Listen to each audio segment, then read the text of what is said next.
So dito nga po mga kalingap, Jomar sobrang kinilig sa sinabi ni Carla. So ano nga ba ito Yan po yung ating pag-usapan po mamaya mga kalingap mga ka-Jomcar. Pero bago po natin ipagpatuloy ang video ito sa mga bago pa lang po sa ating munting channel, huwag po natin kalimutang suportahan ang ama ng Kalingap Kuya Val Santos Matubang at Kalingap Rab. At paunawa panoorin po muna ang full video bago mag-comment para malaman ang nilalaman nito. So dito nga po mga kalingap mga ka-Jomcar, grabe kitang-kita naman natin dito nga po sa ating thumbnail kung paano nga ba kiligin itong si Kuya Jomar, at talagang kitang-kita po natin na sobrang kilig na kilig nga po ito at talagang hindi rin po natiis itong si Carla nga po mga kalingap. At yun nga po mga kalingap, habang nagla-live nga po itong si Kuya David ay bigla nga po nga nag-comment itong si Carla ng sorry na please, at saka tinatanong nga po itong si Kuya Jomar kung galit pa po sa kanya sinabi nga po ni Carla doon na galit ka pa po ba sa akin. Kaya naman itong si Kuya Jomar, naku po, hindi po natiis itong si Carla, at halata pong kinilig naman din po sa sinabi nga po ni Carla, dahil nga po sa nangyari nga po sa part 50 ng kanilang tambalan ay talaga namang nagtampo rin po tong si Kuya Jomar, dahil nga po sa hindi nga po pagsagot ni Carla nga po sa kanya at talaga namang napakagaling din po nilang mga artista nga po mga kalingap, dahil nga po kita po natin kung paano tayo pakiligin, kung paano tayo pinalungkot nung part 50 at part 51 nga po ng kanilang vlog. Talagang damang-dama po natin yung lungkot nga po nung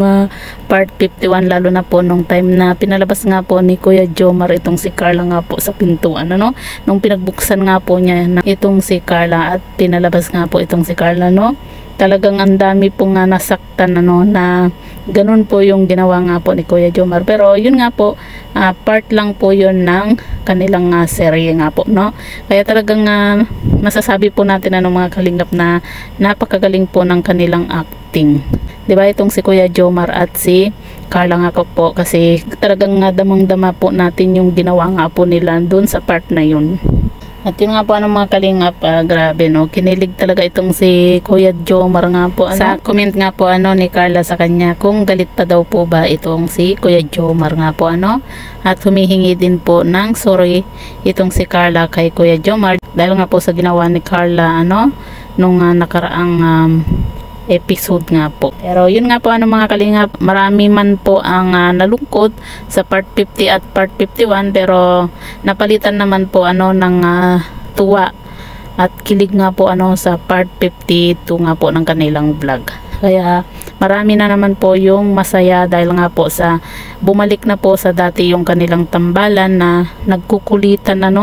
at pinapakilig na ulit tayo ng Jomcar. At yun nga po, sinagot na nga po ni Carla itong si Kuya Jomar, pero yun nga po binawi po agad ni Carla nga po yung pagsagot nga po niya dito kay Kuya Jomar sa part 52 nga po, at sinabi nga po niya joke lang po yun syempre hindi po yun agad sasagutin nga po ni Carla, kasi nga po syempre dahil nga po sa kakabati lang din po nila talagang ang galing po ng director nga po na si Kalingap Rab, dahil nga po sa napakaganda po ng kanyang ginagawang teleserye, lalo na po dito sa tambalang Jomcar nga po So yan po mga kalingap mga Jomcar, po yung masasabi nga po ninyo sa video ito, i-comment nyo lang po sa ibaba at babasahin po natin isa-isa.